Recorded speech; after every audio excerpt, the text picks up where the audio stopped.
Hey folks, Mike McGee here. The time has finally come to cut up Bubs. He was the 1,953 pounds bull that we butchered, belonged to my neighbors. Kept him over at our place for the last 6 or 8 months of his life, maybe a little I think it was longer. longer. I think it was 6 or 8 months after we went to try to get him steered and got told Okay. he was too big and it might kill him. Yeah, we did try to get him steered. The vet wouldn't do it. Bless her heart. Well, that was fine. Left us with more meat to eat. In this video, we're going to be doing picanha. We're going to be doing picanha 2 ways. Steak and the picanha roast itself. If you want to cut it into steaks and you have a cow hanging up like this, we're going to show you how to do it. The reason why I'm showing you this is because I butchered beef for years before I ever figured it out, because nobody would show me. I would try to look up picanha videos. They would already have the picanha laid out and they would show you how to trim it up, and that didn't help me at all. So this big boy, we're just going to take his picanha for now. So instead of taking him all the way off, we're going to try to lean him up here on the table. And I'm not sure it's going to work, but it might. There we go. All right. He's there. He's turned in a way. This is the picanha right here. So it would be nice if he would turn up, but I don't think he's going to do it. So I think we're going to have to take him off. Okay. I think we're going to have to, in order to do it where people can actually see what we're doing, They'll just I have to think take it we're going to off. have to take it off. Okay. I'm going to take the hook off. It's heavy.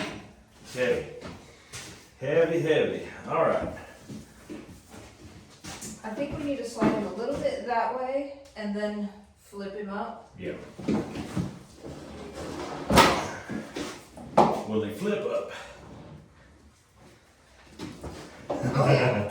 Here we go. All right, here we are. Okay, first thing I'm going to do is sharpen my knife.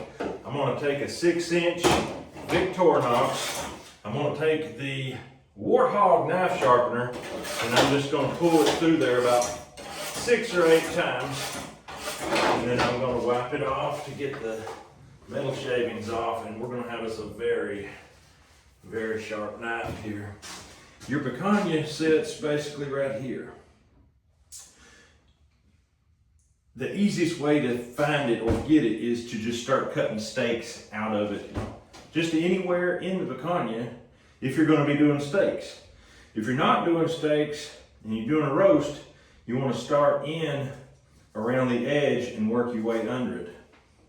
But if you cut your steaks first, if you have a whole cow and you want to do half and half like we're going to do today, I would do the steaks first, because you can get in there and find that seam. Well, I just stuck my finger in the seam right there. I'm able to easily see it. You know what's really interesting here is this dude doesn't have a whole lot of fat cap. Of all the ones we've ever done, I think this is probably the smallest. Wow. And I'm just going to take that steak off like that right there. Have you ever seen a picanha with No. an 1/8 inch of fat? No, I have not. That's the product of being a bull right there, folks. The bull will not put on fat. We fed him 3 gallons of grain, and he still decided fat was not for him. That's interesting. His build would have led you to believe that he had a fair amount of fat. He looked it. I mean, he had the look. So anyway, folks, we're going to be staking this picanha out like this right here. The meat itself looks tender. You Yeah. can see the fibers in there and it looks gorgeous. It's going to be interesting as we process this old guy and see what he's like in the rest of his meat. Like, does he have marbling in the other areas? So look here how it tapered very quickly. It did. very quickly out this way. He may not have a whole lot of picanha on him. It's looking like he, it's gonna go back to here. So I think he's got quite a bit. It's just not gonna be the fatty picanha that we're used to. We usually have been doing steers and heifers and otherwise fatty, happy little boogers that didn't walk all their fat off. And we couldn't keep this guy in the fattening chamber that we built for such purposes because he would have tore the joint down. He wasn't into that stuff. So when you're dealing with bulls, you gotta take what they give you. One of the telltale signs that it's picanha is there are blood vessels that run through it. There's 3 of them actually. And that tells you what you want to know. Let me know if you want it tipped back further. Okay, I like it like this. People can see good. Okay. He's got a nice long picanha. Yeah. He probably worked it out every day while he was walking the field, the fence line, hollering at your cows across the fence. That is quite the piece of meat right there. We're starting to get a little more fat. Not as much as we're used to, but fat nonetheless. And as we come up this rump, we're going to get into more fat, increasingly more fat.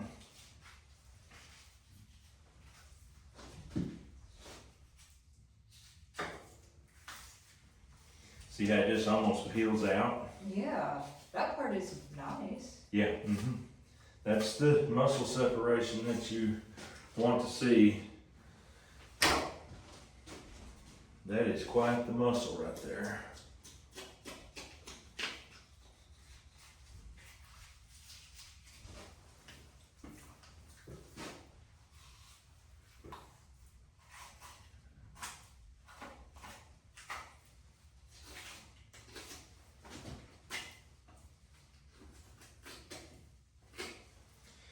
I don't know if you can tell, but we're cutting this with the grain. By coming across that way, you're cutting with the grain. And that's the way they recommend, the professionals recommend you cut your picanha with the grain when you slice it.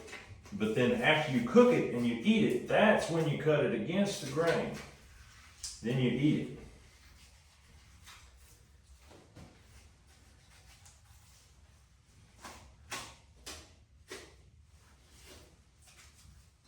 There's a nice little bit of fat. There's some fat right there. I have a feeling I'll be eating that. Now we're getting towards the end of the picanha and we're getting into the top round muscle. That's where we're heading into right there. So I'm gonna cut one more off and we will be into that, I do believe.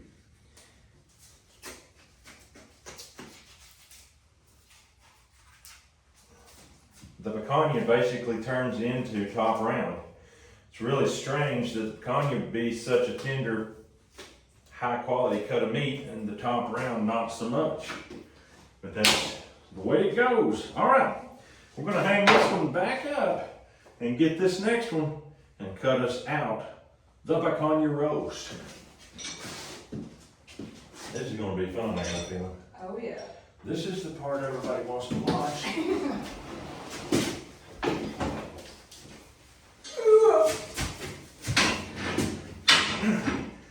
Okay, can you?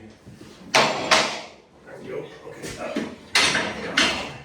Just needed to get a different handle. I thought the table cracked, but it wasn't. This fell. Yeah, that was to keep his belly flap separate so no mold would grow. Yeah. Oh, that was almost bad. That's all right. I got it. Alright.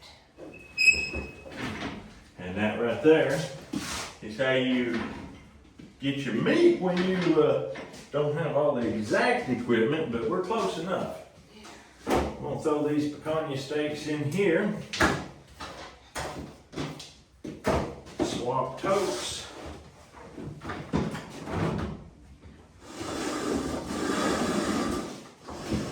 Okay.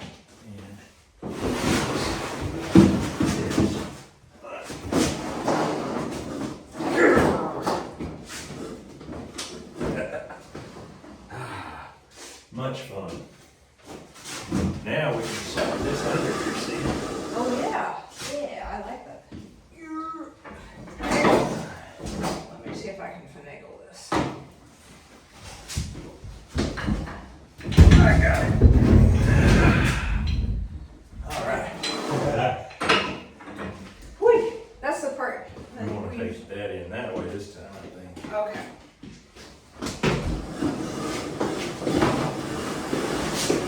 That's good. Okay. Well, thankfully the table didn't tip in the. Everything worked. Yeah. All right, folks, you saw us do it. A little bit crazy. Okay, spin that one around so we can see. Right there. All right, we're just gonna go in and come around and try to find that seam.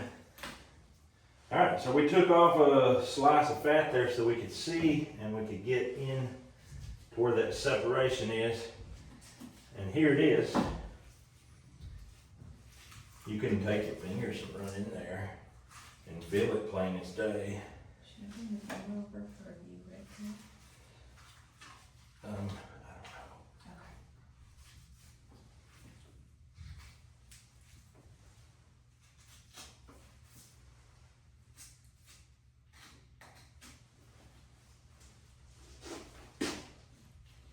Okay.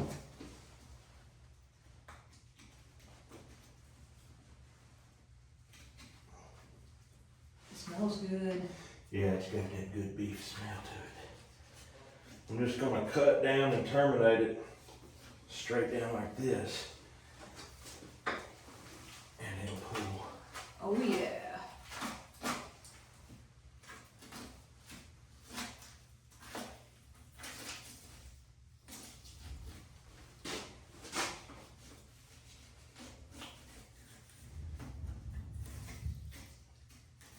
And there, my friend, is a monster picanha. Got the fat on it. That's the full roast right there. The beauty of it is when you cook it like this, it doesn't matter if you get a little too much. Matter of fact, if you wanted a big old roast, you just keep on coming. Mm-hmm. You don't have to stop with the picanha. And tell them, tell the folks how you're gonna cook this. That way they'll realize they could do that if they wanted. We usually cook them low and slow, just like a brisket. They turn out nice and tender, and we love brisket, especially Adam being from Texas. Mm-hmm. So the kids call this kind of like the second brisket. Yes. We've discovered there's 4 briskets on a cow. This is one of The them. real brisket, the picanha, the flank skirt area, and some more we found. But that right there, big old picanha is going to be smoked, low and slow, 203 degrees. It's going to be good.